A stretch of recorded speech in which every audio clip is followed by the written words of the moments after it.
பெரியாழ்வார் பெரியாழ்வார் வைணவ நெறியை பின்பற்றி பக்தியில் சிறந்து விளங்கிய 12 ஆழ்வார்களுள் ஒருவர். திருவில்லிபுத்தூரில் பிறந்தவர். விஷ்ணு சித்தர் என்பது இயற்பெயர். இவரது பாடல்கள் திருப்பல்லாண்டு, பெரியாழ்வார் திருமொழி ஆகிய 2 நூல்களில் அடங்கியுள்ளன. காலம் 7ஆம் நூற்றாண்டு 700 முதல் 785 வரை. பிறந்த இடம் ஸ்ரீவில்லிபுத்தூர். தந்தை முகுந்தர், தாய் பதுமவல்லி. ஆண்டு உருத்ரோண வருடம். மாதம் ஆனி, நட்சத்திரம் சுவாதி, அம்சம் கருடன். பெற்றோர் முகுந்தாச்சாரியார், பதுமையார். எழுதிய நூல் பெரியாழ்வார் திருமொழி. பாடிய பாடல் 473. சிறப்பு திருமாலின் வாகனமான கருடனின் அம்சம். வனப்பும் வளமை மாட்சியும் கொண்ட ஸ்ரீவில்லிபுத்தூரில் முகுந்தர் பதுமை தம்பதியின் 5வது திருக்குமாரராக அவதரித்தவர் விஷ்ணு சித்தர். ஆனி மாதம் சுக்லபட்ச சுவாதி நட்சத்திரத்தில் உதித்தார். பெரியாழ்வாரின் இயற்பெயர் திரு ராம ஆண்டான் என்பதே ஆகும். ஆனால் இவர் எப்பொழுதும் வட பெருங்கோயிலுடைய எம்பெருமான் நாராயணனையே சிந்தையில் கொண்டிருந்ததனால் இவர் விஷ்ணு சித்தர் என்று அழைக்க பெற்றார். கருடாழ்வாரின் அம்சமாக கருதப்படும் இவர் விஷ்ணு சித்தர். கண்ணபிரானின் கதைகளை பெற்றோர் மூலம் கேட்டறிந்த விஷ்ணு சித்தர் அவன் பக்தியில் திளைத்தார். வடபத்ரசாமி சாயி என்ற ரங்க மன்னருக்காக நந்தவனம் அமைத்து துளசி மாலைகளை அன்றாடம் கோயிலுக்கு சமர்ப்பித்தார். எம்பெருமானின் கட்டளைப்படி பாண்டிய நாடு சென்று பரமனை சரணடைவது ஒன்றே முக்திக்கு வழிகாட்டும் என்ற தத்துவத்தை மக்களுக்கு எடுத்துரைத்தார். மன்னர் மகிழ்ந்து பட்டர் பிரான் என்ற பெயரை விஷ்ணு சித்தர் கழித்தார். மன்னன் தமக்களித்த பொன் நகைகளை ரங்கனுக்கு அணிவித்து மகிழ்ந்தார்.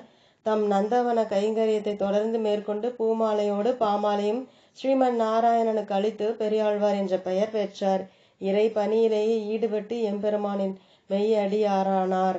கீழை கோவில், பெரிய பெருமாள், வடபெரும் கோயில் என்றெல்லாம் அழைக்கப்பெறும் வடபத்ர சயனர் கோவிலின் தென்புறத்தில் நந்தவனம் அமைத்து பெருமாளுக்கு புஷ்ப சேவை செய்து வந்தார். செண்பகமும் இருவாட்சியும் மல்லிகையும் முல்லையும் நறுந்துழாய் கன்னியும் இணைத்து மாலை தொடுத்து வடபத்ர சயனருக்கு சாத்தி மகிழ்வார். உள்ளம் நெகிழ்வார். பக்தியில் லயித்து திளைத்து விடுவார். சிறு வயதில் அவர் வேதங்கள் பயில்வதை விட இறைவனுக்கு தொண்டு புரிவதிலேயே அதிக நாட்டம் கொண்டவராயிருந்தார். அவர் எம்பெருமானுக்கு பூமாலைகள் சூட்டி அழகு பார்ப்பதிலேயே தன் சித்தம் செலுத்தினார். ஸ்ரீவில்லிபுத்தூரிலே புஷ்ப சேவை செய்து வந்தவர். ஸ்ரீ வடபத்ர சயனரின் திருவடிகளை துதிப்பதே தம் பணியாக வாழ்ந்தவர். கல் தோன்றி மண் தோன்றா காலத்து முன் தோன்றிய மூத்த ஆழ்வார்கள் 3 உள்ளனர். அந்த முதல் ஆழ்வார்களுக்கும் இல்லாமல் கடவுளை ஆழ்வாராக வந்துள்ளார் என்று கருதப்பட்ட நம்மாழ்வாருக்கும் இல்லாமல் மண்ணுலக மக்களுக்கு இறைவனாய் இருக்கும் மன்னர் குல தோன்றலான குலசேகர ஆழ்வாருக்கும் இல்லாமல் கொடிகொடுத்த சுடர்கொடியான ஆண்டாளுக்கும் இல்லாமல் விஷ்ணு சித்தனுக்கு மட்டும் ஏன் பெரிய ஆழ்வார் என்று அனைவரிலும் பெரியவராக அழைக்கும் பழக்கம் எது? ஏனென்றால் இந்த உலகத்தில் ஒவ்வொருத்தருக்கும் ஓரறிவு உயிர் முதல் 6 அறிவு உடைய மனிதர்கள் வரைக்கும், ஏன் இந்த உலகையை உருவாக்கி காத்து தீயனவற்றை அழிக்கும் அந்த கடவுளர்களுக்கும் கூட இம்மண்ணுலகில் பிறந்து வளர உறுதுணையாய் அமையும் இம்மண்ணில் நடமாடும் கண்கண்ட தெய்வங்களாக வாழும் நாம் தொழும் தெய்வம் தாய். எந்த உலகத்திலும் எக்காலத்திலும் தாய்க்கும் தாய் பாசத்திற்கும் ஒரு அளவை அறுதிட்டு கூற இயலாது. அத்தகைய தாய் பாசத்தோடும் தன்னிலமல்லாத அன்போடும் அவன் நலனை மட்டுமே எப்பொழுதும் இறைவனிடம் வேண்டும் இயல்புடையவர்.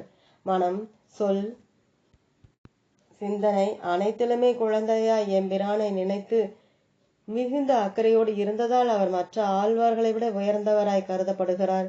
பெரியாழ்வார் வாழ்ந்த காலத்தில் பாண்டிய மன்னனான திருவல்லப தேவனுக்கு ஒரு ஐயம் எழுந்தது. அதாவது, நமக்கு இக்காலத்தில் எக்குறையும் இல்லாமல் வாழ தேவையான செல்வங்கள் அனைத்தும் இருக்கின்றன. அடுத்த பிறவிலும் நாம் சுமூகமாக வாழ என்ன செய்ய வேண்டும் என்று தன் குருவிடம் வினவினார். முக்தியை கொடுக்கும் தெய்வம் பரம்பொருள் எது என அறிய ஆவல் ஏற்பட்டது. அவராலும் அரண்மனை இருந்த எவராலும் இக்கேள்விக்கு சரியானதொரு பதிலை அளிக்க இயலவில்லை. எனவே மன்னனின் குலகுருவான செல்வ நம்பி நம் நாட்டிலுள்ள ஆன்றோர்கள் முன்னிலையில் இக்கேள்வியினை வைப்போம். அவர்களுள் சரியான பதிலை அளிப்பவர்களுக்கு நாம் பொற்காசுகளை பரிசாக அளிப்போம் என்று கூறினார்.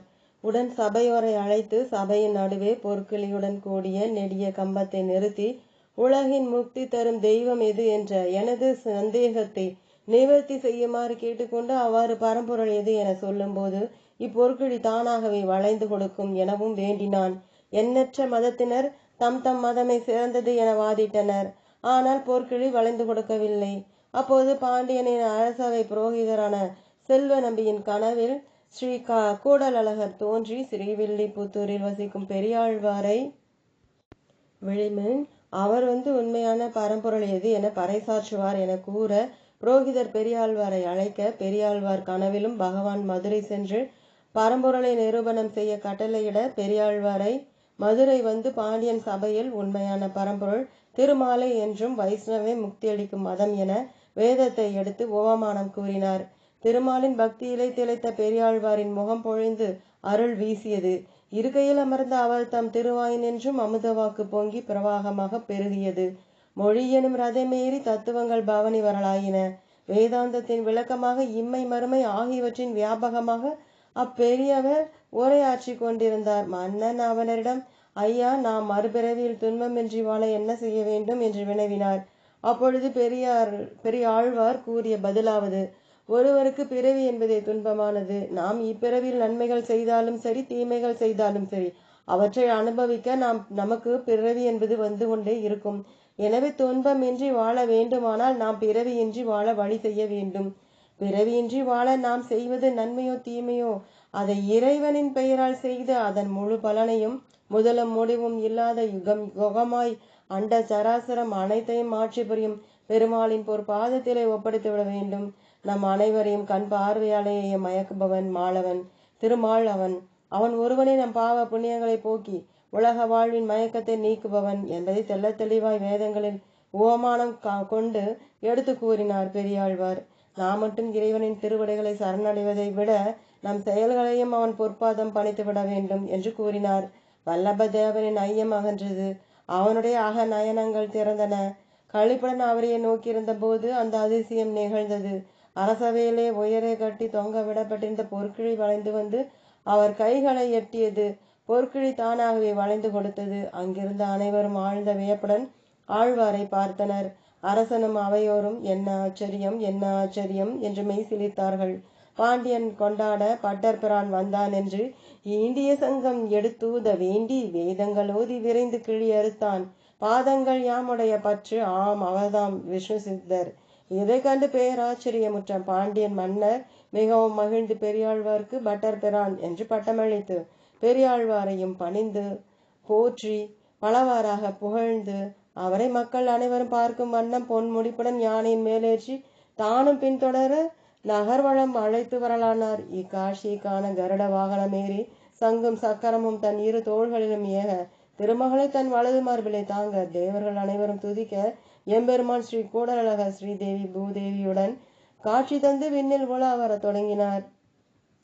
இவ்வரும் காட்சியை மக்கள் அனைவரும் கண்டனர். அதை பார்த்த பெரியாழ்வார் மனம் பதைத்தார். தன் பிள்ளை மேல் கண்ணேறு ஏதும் பட்டு விடுமோ என்று அஞ்சு உள்ளம் துடித்தார். பெருமானே, கலியுகத்தில் நீ இவ்விதம் காட்சி தருவதோ, என் அழகுக்கு கண்ணேறு பட்டு விடாதோ என்று நினைத்து மக்கள் அனைவரின் கவனத்தையும் திருப்பும் வண்ணம் யானையின் மணியை கையில் எடுத்து எம்பெருமானுக்கு கண் படாமல் இருக்க இறைவன் மேல் திருப்பல்லாண்டு பாடினார். மக்களும் அவருடன் இணைந்து பல்லாண்டு பாடத் துவங்கினர். பல்லாண்டு பல்லாண்டு பல்லாயிரத்தாண்டு பல கோடி நூறாயிரம் மல்லாண்ட தின்தோள் மணிவண்ணா உன் சேவடி செவ்வி திருக்காப்பு அடியோமொடும் நின்னோடும் பிறவின்றி 1000 பல்லாண்டு வடிவாய் நின் வள மார்பினில் வாழ்கின்ற மங்கையும் பல்லாண்டு வடிவார் சோதி வளத்துறையும் சுடராழியும் பல்லாண்டு படைப்போருக்கு முழங்கும் அப்பாஞ்சன்னியமும் பல்லாண்டே. இவர் இறைவனுக்கு மட்டும் தாயாய் இருக்கவில்லை, அவர் துணைவியாருக்கும் கோதை தாயாய் இருந்து தாரை வாழ்த்து கொடுத்த மாமனுமாவார். மதுரை மன்னன் வழங்கிய பரிசையும் விஷ்ணு சித்தர் வடபெருங்கோயிலாடையானுக்கு திருப்பதிக்கு சமர்ப்பித்தார். கோயில் கோபுரமும் தடமதிலும் எழும்பின. கண்ணன் கழனியே நன்னி இருந்தார். திருப்பல்லாண்டு திருவாய்மொழி என்னும் பக்தி பாமாலைகளை சூட்டிய விஷ்ணு சித்தர் பெரியாழ்வார் என்று போற்றப்பட்டார். கண்ணன் கதை சொல்லி வளர்க்கிறார் பட்டர் குழந்தையை. அதற்கும் அந்த கதைகள் தான் பிடிக்கிறது இயல்பாய். அமுது ஊட்டும் போதும் அதை திருக்கண்ணாமுது என்றுதான் படைக்கிறார். கிருஷ்ண ஸ்மரணை இல்லம் நிறைந்து இருக்க தளர்நடை பயின்று பாவாடை பெண்ணாகிறாள் கோதை. கிராமத்து சிறுமியருடன் சின்னதாக மண் வீடு கட்டி விளையாடு களைத்து திண்ணையில் பூ கட்டி கொண்டிருக்கும் பட்டர் மடியில் தூங்கி விடுகிறாள் கோதை. கனவில் கண்ணன் வந்து அவள் கட்டிய சிற்றில்லத்தை கலைக்கிறான். வேண்டாம் வேண்டாம் என கத்துகிறாள் கோதை. கண்ணன் களைத்து நின்று சிரிக்கிறான். தோழிகள் சூழ கண்ணனை வளைத்து விடுகின்றனர் சிறுமியர். களைத்த வீட்டை கட்டித்தாடா என்கின்றனர் சிறுமியர். கலைக்க தெரிந்த கண்ணனுக்கு கட்ட தெரியவில்லை. ஏழுலகம் உண்டு உமிழ்ந்தவனுக்கு மண்ணில் வீடு கட்ட தெரியவில்லை. கைகொட்டி சிரிக்கின்றனர் பெண்கள். எங்கும் அங்கும் ஓடி களைத்து இவர்கள் கையில் சிறையாகிறான் பரந்தாமன். மாட்டிக்கொண்டாயா என சிரிக்கின்றாள் கோதை. பட்டர் மடியில் உதிர்ந்த சிரிப்பு பட்டரையும் ஆட்கொள்கிறது. கண்ணன் விளையாடுகிறான் பார் என இவரும் சிரிக்கிறார். குழந்தை கனவு களைகிறது. அப்பா கண்ணன் எங்கே அப்பா என வினவுகிறாள். கண்ணன் வந்தானா அம்மா? என்ன செய்தான்? ஏன்? இவர் கேட்ட இவள் அவருக்கு கண்ணன் கதை சொல்கிறாள். இப்படி கண்ணன் கதையை இவர்களுக்கு வாழ்வாகி போகிறது. பாவாடை தாவணியில் மிளர்களால் கோதை. இப்போது அப்பாவிடம் மறக்காமல் கேட்பாள். இன்றும் கனவில் வரும் கண்ணன் நினைவிலும் வருவானா என்று பட்டர் சொல்லுவார். கோதை இப்படித்தான் கண்ணன் என் கனவினுள் ஒரு நாள் வந்தான். பாண்டியன் சபையில் போய் பரதத்துவத்தை நிறுவிவா என்றான். பூக்கட்டும் என்னை மற்றவர் வாய்கட்ட செய்தான். பொற்கிழி வளைந்து என் கையில் விழுந்தபோது எல்லோருக்கும் எதிரில் என் வாக்கை நிலைநாட்ட பரந்தாமனாக வந்து நின்றான். மற்றவர் கண்பட்டு விடாதோ. அதனால்தான் நீ உடனே பல்லாண்டு பல்லாண்டு பல்லாயிரத்தாண்டு மல்லாண்ட தின்தோல் மணிவண்ணா உன் சேவடி செவ்வி திருக்காப்பு என்று காப்பிட்டாய் இல்லையாப்பா என்றாள் கோதை. ஆமாம் கண்ணே, பிள்ளைக்கனி அமுதம் அல்லவோ. கண்ணன் நான் காப்பிடாமல் யார் காப்பிட முடியும் என்றார் பட்டர். தாயும் தாயும் பேசுவது போல் உள்ளது சில நேரம். பிள்ளையும் பிள்ளையும் பேசுவது போல் உள்ளது சில நேரம். அன்பு தருவதில் யாருக்கு யார் நிகர் அங்கு? மார்கழி பிறக்கிறது. மதி நிறைந்த நாளொன்றில் பண்டைய வழக்கமாகிய பாவை நோன்பை துவக்குகிறாள் கோதை. பக்கத்து வீடு சிறுமியரை அழைத்து கொண்டு பாவை பாடல்களை சொல்லி கொண்டு தூங்கும் சிலர்களை எழுப்பிக் கொண்டு நெய் உண்ணாமல் பால் உண்ணாமல் இளங்காலையில் நீராடி கோவில் செல்கிறாள் கோதை. அவள் செய்யும் பாவையில் மறக்காமல் இவள் முன்னோர்களான மற்ற ஆழ்வார்களையும் ஒவ்வொருவராய் எழுப்பி செல்கிறாள். கண்ணன் வீடு சென்று நந்தகோமனை எழுப்புகிறாள். பின்னையே எழுப்புகிறாள். அண்ணன் பலதேவனை எழுப்புகிறாள். சீரிய சிங்கம் வெளிப்புற்று எழுந்தாற் போல கண்ணனும் எழுகின்றான் இவள் பாடல்களால். மார்கழியில் விடுகிறது. கண்ணன் நினைவால் பசலை கொள்கிறாள் கோதை பெண். இவள் நோய் இன்னதென்று யாரும் அறிகிறர். இவள் மன்மதனுக்கு நோன்பு இருக்கிறாள். கரும்புவில் கொண்டோனை கண்ணல் கனி அமுதனை கொண்டு வா என்கிறாள். முற்றத்தில் அரிசி கொட்டி கண்ணை மூடி கூடல் விளையாடுகின்றனர் இளம்பெண்கள். கண்ணன் கிடைப்பானாகில் கண்ணை மூடு. வட்டம் போட்டாலும் வட்டம் சேர வேண்டும். அதுதான் விளையாட்டு. வட்டம் கூடுகிறது. கோதையின் பசலையும் கூடுகிறது. தெருவோரம் போகும் குரத்தையை கூப்பிட்டு குறி சொல்ல வைக்கின்றனர் பெண்கள். கண்ணங்கரி வெளிகொண்ட குரத்தி குச்சியை வைத்துவிட்டு கோதையின் கையை தடவுகிறாள். பெண்ணுரு கொண்டு பேதையின் நெஞ்சை குறிவைக்கும் இவள் உண்மை குரத்திதானோ? பொறுமை இழந்த பொழுதில் குரத்தி குறி சொல்கிறாள். பெரிய இடத்து சம்பந்தம் உண்டு என்று. சன்மானமாக அரிசியும் நெல்லும் படியளக்கும் போது குரத்தி அவை வேண்டாம், கோதை உடுத்தி கலந்த தாவணியை போதும் என்கிறாள். தாவணியை வாங்கி ஆண் பிள்ளை போல தலையில் முண்டாசாக கட்டி கொண்டு கிளம்புகிறாள் குரத்தி. எந்த ஊர் குரத்தி அம்மா என வினவி கொண்டு பட்டர் வரும் சமயம் அவள் சோலைமலை குரத்தி என்று சொல்லிவிட்டு நடக்கிறாள். சோலைமலை என்பது பட்டர் நினைவில் பட்டு தெரித்து திருமால் இரும் சோலை தானோ என வினவும் முன் அவள் முக்கு திரும்பி மறைந்து விடுகிறாள். கண்ணன் வரும் நாள் நோக்கி காத்து காத்து இழைத்த கோதை, சரி இனி அவர் வந்து மாலை போடும் முன் நானே அவருக்கு மாலை போட்டு விடுகிறேன் என்று சொல்லி அப்பா திருமாலுக்கு கட்டி வைத்த மாலையை சூடி அழகு பார்க்கிறாள் கோதை. கைகள் பதற பட்டர், கண்ணே, கண்ணனுக்கான மாலையை கன்னிப்பெண் நீ சூடலாமா? என்ன இது அபச்சாரம் என அவசரமாக மீண்டும் ஒரு மாலை கட்ட பூஜைக்கு நேரமாகி விடுகிறது. கோவில் சென்று அர்ச்சகரிடம் புது மாலையை கொடுத்தால் அர்ச்சகருக்கு அருள் வந்து விடுகிறது. கோதை சூடி கொடுத்த மாலைதான் எமக்கு உவப்பு, கொண்டு வரும் அந்த மாலையை என அர்ச்சகர் அருள் வந்து சொல்ல ஓடுகிறார் பட்டர் பிரான் வீடு நோக்கி. அழுது கொண்டிருக்கும் கோதையை அண்ணாய் ஆண்டாள் என கூவுகிறார். என்ன அப்பா, புது வழக்கமாய் ஆண்டாள் என்கிறீர்கள் என வினவும் மகளுக்கு சொல்கிறார். அவன் ஆண்டவன், அவன் உள்ளம் ஆளும் நீ ஆண்டாள் என்று. அன்று இரவே ஆண்டாளுக்கு தெய்வ சொப்பனம் வருகிறது. வாரணங்களான யானைகள் சூழ வண்ண நிலவான கண்ணன் வந்து கைப்பற்றுவது போல. அவள் கனவை எல்லாம் ஒன்று விடாமல் அப்பாவிடம் சொல்கிறாள். ஆண்டாள் கனவு கண்ணே, தெய்வ கனவுகள் பொய்ப்பதில்லை, நம்பினோர் கெடுவதில்லை, 4 மறை தீர்ப்பு அம்மா என்கிறார் கண்கள் குளமாக பட்டர் பிரான். கனவு நினைவாக அதிக நாள் எடுக்கவில்லை. பரிவாரம் சூழ வந்து சேர்கிறான் ஒரு இளைஞன். ஒரு நாள் ஊரே திமிலோகப்படுகிறது. என்ன அப்பா, எங்கும் இல்லாத புது பழக்கமாய் பிள்ளை பெண் வீடு தேடி வந்து பெண் கேட்பது என வினவுகிறார் பட்டர் சுவாமிகள். அதற்கு பிள்ளையாண்டான் சொல்கிறான், சுவாமிகளே, வைரம் இருக்கும் இடத்தை தேடித்தான் வியாபாரி போவது வழக்கம். வைரம் வியாபாரியை நோக்கி போக கண்டீரோ என்று திகைத்து போன பட்டர், பிள்ளாய், உன் பெயர் என்ன சொன்னாய், ஊர் என்ன என வினவ, என் பெயர் ரெங்கமன்னார், ஊர் திருவரங்கம். உங்களை எனக்கு மிக நன்றாக தெரியும். உற்றம் உறவுகள் எப்போதும் உங்களை பற்றி தான் பேச்சு என்கிறான் முத்தாய்ப்பாய். வெகுளியான பட்டர் பிரான் வேறு என்ன செய்வார் இத்தனை சாமர்த்தியமாக பேசும் பிள்ளையிடம்?